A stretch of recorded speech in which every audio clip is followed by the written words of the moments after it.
Hey guys, welcome back to the video. In this video, I'm going to give you guys the 21 movies that I watched in February. I want to make this a series for every single month on the channel in 2023, but I was traveling the first few days of February, so I didn't get to do one for January. And before we get into it, if you guys enjoy this series, let me know by dropping a like rating down below, and I'll be sure to bring this back every single month. But to start off the month, I was actually in India for a week, so I didn't watch many movies while I was in India, but the plane rides were really long, so I got to watch a few movies in the plane, starting it off on February 2nd with Blade Runner 2049. This is my second time ever watching the movie. It's kind of crazy that I watched such a big spectacle movie on a plane screen, but nevertheless, I really like the movie. I'm so glad I got to watch it again. I love every single aspect of it. It's beautiful, even on a plane screen. I love the dialogue, the set pieces, the characters. Everything about this movie is just absolutely amazing. And then on the 8th, I watched 3 movies. I watched Transformers: Revenge of the Fallen. I think I was actually just finishing up this movie because I watched it on the way to India, but on the way back, I just had a little bit left. So yeah,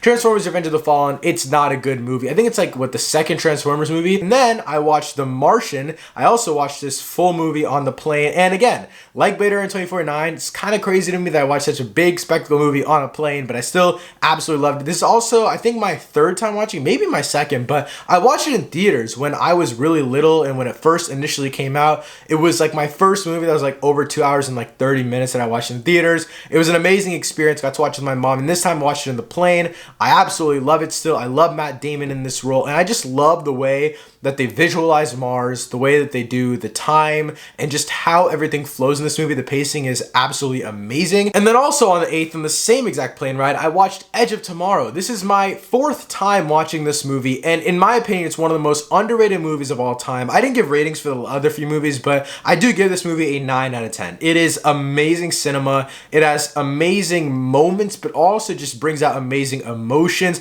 I love Tom Cruise in this movie. I love Emily Blunt in this movie. I absolutely love the action too. It's so visceral, yet it's so sci-fi. It's so like just raw to the ground. I love it so much. I also love this movie's pacing, especially for how long it is. And I initially watched this movie when I was a lot younger. I have it on DVD. It's one of the few DVDs I ever bought. Let me actually try to go find it really quick. I got it. It's Live, Die, Repeat, Edge of Tomorrow. I literally, it's not even a Blu-ray or anything like that. I just got this when I was really young because it looked really sick, and then I watched it for the first time on DVD. And it was amazing. I absolutely love this movie, and I'll never get tired of it. I think it's so overhated. And then the final movie that I watched on that same exact plane ride was Baby Driver. I logged it on the 9th, so I think it was either my last movie or I finished it when I got off the plane and I got home in the car or something like that. But yeah, I love Baby Driver. This is my second time watching the movie, and I really just have such a fun time with this movie. I think that it does a great job of balancing like humor and action, and it's kind of like the stupid dumb fun action that I like, but this one also had a love story at its core, which I really enjoyed. And then on the 9th, I also finished up You People. I think I started this before I went to India, but this movie is not good. It's on Netflix. I don't really recommend it. I really enjoyed the first half of this movie. I'm not gonna lie. Like, I really had a fun time with it in the beginning, and then slowly it just became a movie that was just annoying to me. And then on the 10th, I watched a movie that came out in theaters while I was in India, Knock at the Cabin. I didn't get to check it out in theaters initially in the first weekend, but when I came back, it was my first movie back in theaters. I think it was my first theater watch of this entire month, which is crazy that it was 10 days in the month, because in January and in coming up in March, my first movie is going to be like the first day of the year, which is kind of crazy to think about in the theaters. But yeah, Knock at the Cabin. I'm not a big fan of M. Night Shyamalan, though I haven't seen much of his discography or filmography, but I still really enjoyed this movie. I think it does play a little bit too safe for me, even though I feel like Old played a little bit too far out for me, but I'm just yet to find my perfect middle ground with M. Night Shyamalan. That's fine. I think everyone obviously is open to their own opinion about it, but with that being said, I still really enjoyed it. Moving on the 12th, I watched Birdman, or The Unexpected Virtue of Ignorance. This is my technically first time watching it in full, but I caught a big chunk of it while it was playing on TV one day. But I think this movie is like life-changing stuff. 9 out of 10, maybe even like 9.25, 9.5 out of 10. Like, this is amazing cinema right here. I obviously there's the one take, right? Like that's a big part of it and everyone loves that aspect of it. That's cool, flashy. But at the end of the day, it still has, number one, amazing performances, arguably Edward Norton's best role, but also it just has so many thematic layers. And my biggest problem with the movie though is in its one take sequences that I do feel like the passing of time, and like even if you have a camera shot, right, and you keep it still, like completely still, perfect, locked off, and then you have a time transition, it's the next day. I think that's fine. At the same time, I feel like that takes away from the whole idea of it being a one-shot movie because it doesn't all take place in the same exact time. That's my little gripe with the movie, but you understand how small of a nitpick that is because this movie is so amazing. And then on the 12th, I also watched Rocky 4. As you guys know, I'm making my way through all of the Rocky movies. I'll be watching Creed 3 early, giving you guys a review, and then ranking all of the Rocky movies. And so I'm super excited to finally get to this franchise. I finished it. I'm actually on to Creed movies now, but Rocky 4 is really, I mean, I feel like a lot of the sequels are really overhated. And my hot take, which I'll talk about in my video, is I'll save that one for the video. Rocky 4 is a good movie. I mean, I think baseline all of the Rocky movies are just good, fine, enjoyable times. This one definitely has a really unique story, but I feel like the politics of it does get a little over convoluted, especially in like the whole like inspirational aspect. I feel like it takes a little bit away from that. And then on the 13th, I watched Monsters vs. Aliens. I absolutely love this movie. It's a childhood classic of mine. I don't think it's like a top tier movie by any means. I gave it 3 out of 5 stars. I think it's just a fine movie, but it's a childhood classic for me. I actually remember watching this in theaters while my brother was being born, and I went to visit. I saw him in the hospital the next day, which is kind of crazy to think about. But Monsters vs. Aliens, absolutely awesome time of a movie. Again, not DreamWorks' best by any means, but still a very fun time. And then on the 14th, I watched Transformers Dark of the Moon, and this one is actually really good in my opinion. I mean, I gave it a 3.5 out of 5 stars, but it's still really cool. It's arguably the most creative movie of the entire franchise. I love the Sentinel twist, and just overall, I love what this movie does with just building out the Autobots and also expanding upon Sam, I think his name, the main character name, Sam's life, and just understanding the politics of the whole Transformers on Earth thing. I find that stuff really interesting, and this movie dove into that head first. It's full of betrayal, lies, faith, and just believing in humanity. And I think especially that final action sequence where the whole city is just getting destroyed and they have to get to Optimus, and it's such a great movie. I love it. Just honestly, it feels like not Fallen Kingdom. What was the other one called? Revenge of the Fallen. It feels like Revenge of the Fallen, but just like 10 times better in the sense that like the story is it's more focused. It's not as like overwhelmed by just the whole like we're gonna make it a spectacle. Like obviously this movie is way more of a spectacle than the other movie, but I still do think it focuses in more on the story, which I really like. And then on the 15th, I watched what is my least favorite movie of 2023, which is Winnie the Pooh Blood and Honey. I didn't make a full video on this because I didn't really want to talk about it that much because it's just not a good movie, and I don't want to bash on it because it was made for like less than $100,000. But I will say this: I'm not going to be supporting any of these other horror indie projects that this specific studio is making, because I went into Winnie the Pooh Blood and Honey and I wanted something unique with the IP. I wanted people that like were interested in the IP, but now that it's a free IP, make it something unique. Make it something that we haven't seen before or that's not possible, right? But all we get from this is just a basic thriller or basic slasher that does nothing unique, nothing interesting, nothing we haven't seen before with other random characters. They don't use the lore to its advantage. There's a few cool moments, but those aren't even in live action. I would say like the opening where they're storyboarding stuff out, that is really cool, setting up the story. That's something you can't really do with any other IP in my opinion. It works really well with the lore of Winnie the Pooh. But then you get to the rest of the movie and it's just a classic slasher where the killer is just Winnie the Pooh and Piglet, and that's it. Like, it's nothing unique at all, which is really frustrating. But moving on the 17th, I watched Ant-Man and the Wasp: Quantumania, and I rewatched it on the 18th as well. Normally what happens with these bigger movies is I'll go watch it on Thursday night, and then I'll go watch it on Friday night with my family, and I really enjoyed Ant-Man and the Wasp: Quantumania. I don't get the hate for it. I have it like a 7 out of 10. Again, my first watch, I enjoyed it, but my second watch, I liked it a lot more just thematically and just overall. I really like what they they did with the quantum realm. Yes, there's iffy CG. The dialogue is not the best, but I'm a fan of MODOK. I'm a fan of what they did with Kang.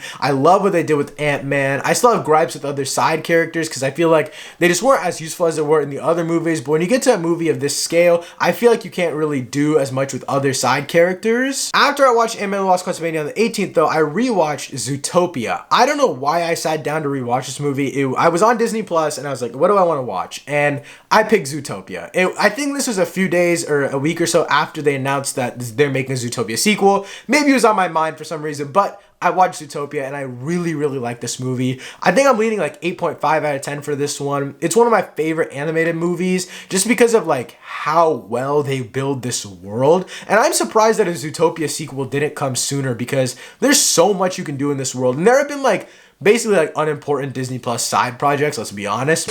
And then on the 20th, I rewatched Puss in Boots: The Last Wish, and you might be asking, you watched it on your computer, didn't? No, I went to theaters. I went back to theaters, and I rewatched Puss in Boots: The Last Wish. It's still a 9 out of 10 for me. It's arguably the best animated movie of all time, in my opinion. And I know that's a big, bold, crazy claim to make, but I'm standing by it. It is a movie that like encapsulates all of my greatest fears in life, but also goals I want to achieve. They brought in new hands for Puss in Boots: The Last Wish, and you could tell, not only story-wise, but obviously the animation, I think characters, I think the writing overall, everything is way more mature. And I think it's honestly a really great way to modernize your movie, not only from the animation and CG technical aspect, but thematically. When at least me personally, I was like 5-6 years old when I was watching the other Shrek movies, and when I watched the other Puss in Boots movies in theaters, I was 8 years old. But as I'm getting older, I'm 18 now, and I think that like these movies are coming in at a perfect time for at least people my age that are watching the movies when they were my age or even a little bit older than me. Is like we're finally starting to come around onto these specific themes. And so I really just love the way that they bring it together, and they understand that we have to move the story forward. We can't have these stupid, and they have stupid little gags and jokes because yes, it's a kid's movie, but they still have these really interesting and deep and just layered themes that I absolutely adore. And then on the 22nd, I watched Rocky 5. I don't have many thoughts on this, but I will say I think this is one of the most overhated sports movies of all time. I really enjoyed this movie. I don't think it's anything amazing, but I really, really enjoyed it. On the 23rd, I watched The Last Black Man in San Francisco, and this is the reason I watched this is because I'm going to be doing a ranking of all of the big Jonathan Majors performances. I've watched every single one of his movies except for The Last Black Man in San Francisco, and then I'm watching Creed the day this video goes up, and so I'll be caught up on every single one of his big performances like Da 5 Bloods, Ant-Man and the Lost Quantumania, The Harder They Fall, and then even a movie that's coming out like later this year, Magazine Dreams, that I got to watch at Sundance, and so I absolutely love him. He's one of my favorite actors right now, and so I'm going to be ranking his performances, so look out for that video. It won't be this upcoming weekend, but it'll be sometime in the very near future within the next week or so, so look forward to that because I had a really, really, really great time with this movie. Spoiler alert for that video, this is one of my favorite performances that he has because it is just so well done. This movie, it tackles vulnerability, identity, and especially just digging through other behind the scenes things about this movie.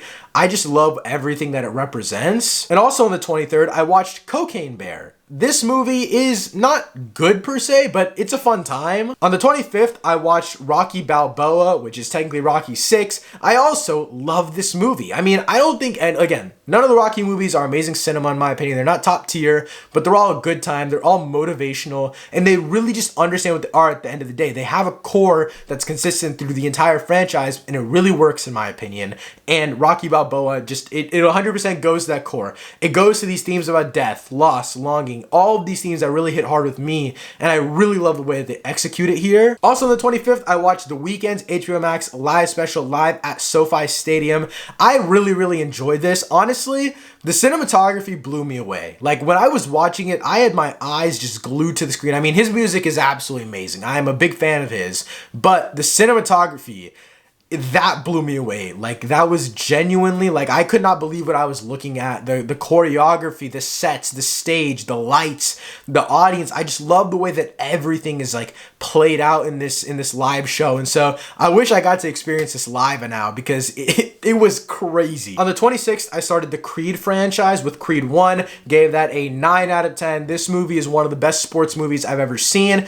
arguably the best Michael B. Jordan performance. I haven't seen Fruitvale Station, which I think is the only big performance of his that I'm missing, but I absolutely love what he does in Creed. I haven't seen Creed 2 yet. I started watching it before I started recording this video, and I'm going to finish it after I finish recording. So that'll be in next month's recap video, but Creed is really, really great. I love the way that it transitions from the Rocky movies to these Creed movies. I do understand what people say, though, when they mean that, and I haven't seen Creed 3 at this point, but Creed does feel like a sequel to Rocky. But to end off the month, I went to the Regal Mystery Movie Monday, and you can check out my mini vlog for that on my shorts, but I did end up watching Champions, which comes out sometime in March. I think it's like the second week of March. It has Woody Harrelson. It's about him coaching a Special Olympics team, and it is so, so fun. Again, I don't think the movie is amazing, but I do think that it's a very fun time. My theater had a lot of great laughs. Honestly, I was expecting 65. That was my prediction for what the Regal Mystery Movie Monday was, and I was really, really excited to potentially be watching that.